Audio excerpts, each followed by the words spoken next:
Sayola Tolno, préfet des Zirkouré, est celui qui a présidé le lancement officiel des épreuves du certificat d'études élémentaires dans la principale agglomération de la Guinée forestière. Souhaitant du succès aux candidats, il les a de même recommandé de travailler dans l'honnêteté et dans la dignité. Ce que nous vous demandons, c'est de travailler correctement, sérieusement, en respectant le comportement moral. Il vaut mieux échouer dignement que de gagner malhonnêtement. Nous voulons donc que vous tous, vous soyez admis. Mais même si vous devez échouer, échouez dignement. Si vous voulez gagner aussi, il faut gagner dignement, honnêtement.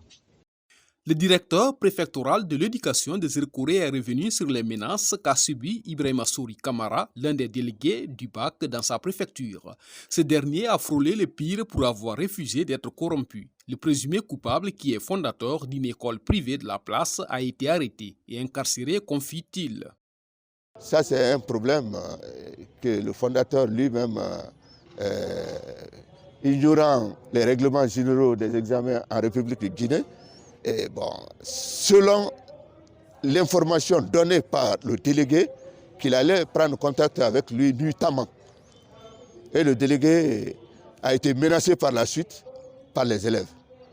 Et une nuit, les élèves ont fait irruption dans sa cour et essayé d'incendier son bâtiment. Et il a porté plainte contre X. Et c'est pour cela que le fondateur s'est retrouvé en prison. On ne peut pas parfaire le système éducatif guinéen sans passer par les enseignants. C'est pourquoi le dépôt des Zirkouré demande aux enseignants d'éviter la corruption dans des écoles. On ne peut pas du tout parfaire le système éducatif sans passer par les enseignants. Donc chacun doit éviter la corruption à son niveau et agir parce que nous sommes en train d'agir sur l'avenir de ce pays-là, les enfants.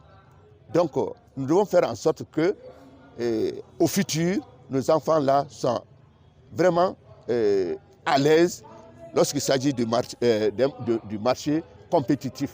À Zirkouré, les 11 906 candidats sont repartis entre 38 centres, dont 22 en zone rurale et 16 dans la commune urbaine.